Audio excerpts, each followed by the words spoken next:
Bonjour à tous et à toutes, c'est Dr Aweli Nawel.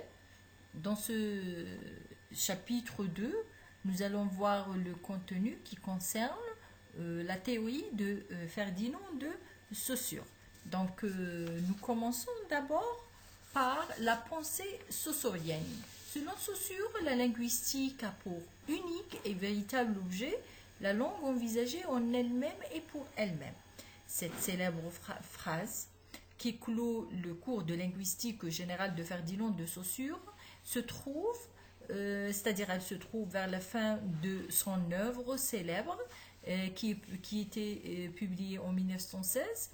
Cette phrase elle est fondatrice parce qu'elle institue la linguistique en tant que science autonome, indépendante des autres disciplines, en particulier la philosophie.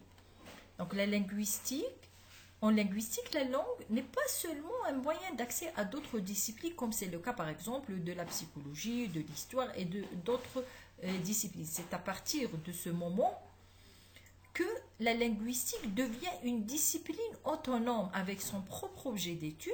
Donc Saussure estime que la matière de la linguistique est constituée par les manifestations du langage humain, qu'il s'agisse de de peuples sauvages ou de nations civilisées.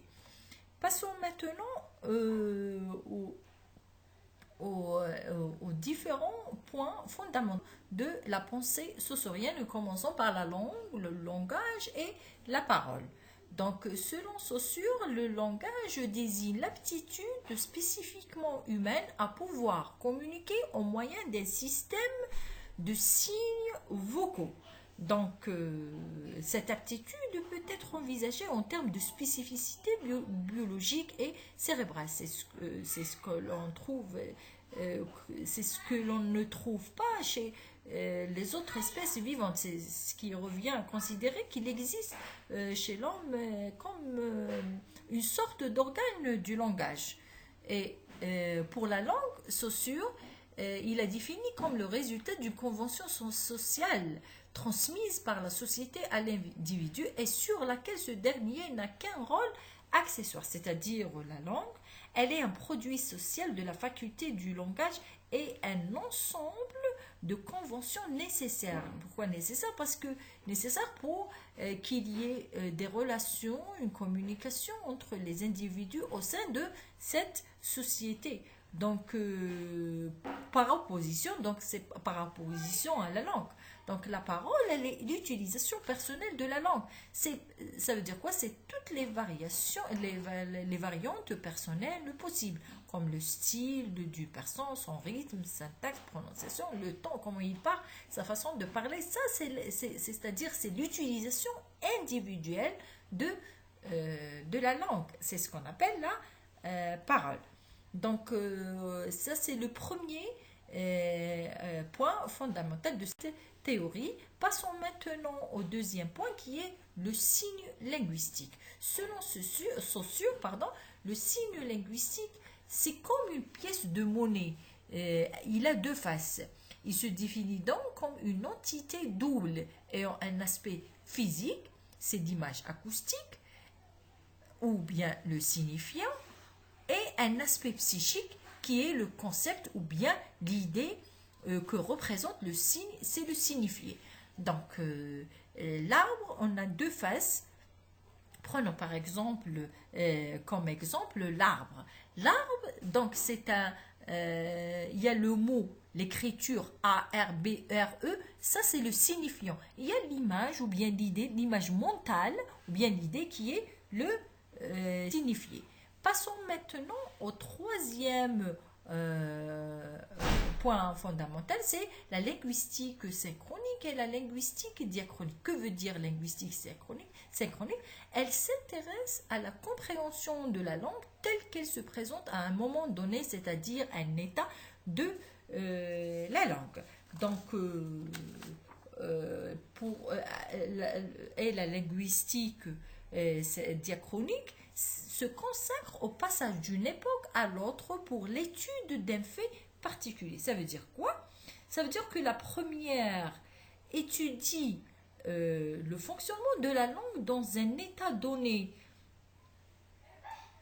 la seconde étudie l'évolution de la langue à travers le temps, ce qui donne lieu à la linguistique statique, c'est-à-dire à un moment donné, et la linguistique évolutive à travers le temps. Passons maintenant aux travaux descriptifs et travaux prescriptifs. Donc, la linguistique moderne se définit souvent comme descriptive par rapport à la grammaire qui est prescriptive et normative. Ici, on tient à faire la différence entre la linguistique qui décrit comment les gens parlent. Par contre, la grammaire, elle dicte les règles d'usage et les normes à utiliser pour parler correctement pour que la langue soit correcte. Passons maintenant à un dernier point de cette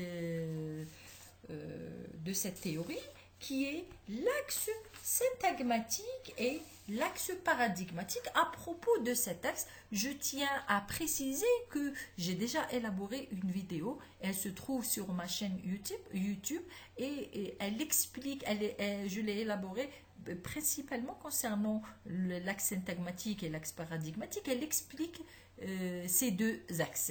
Je vais les expliquer brièvement. Donc, l'axe paradigmatique, c'est l'axe vertical. Sur cet axe, un ensemble d'unités linguistiques peuvent commuter dans chaque point de l'énoncé, mais il faut dire que l'apparition d'une nouvelle unité entraîne l'exclusion de toutes les autres pouvant apparaître dans le même contexte. Par contre, l'axe syntagmatique est l'axe horizontal, c'est le lieu de l'enchaînement linéaire des unités de la langue. Cette organisation donc des unités linguistiques est soumise à des règles bien précises. Voilà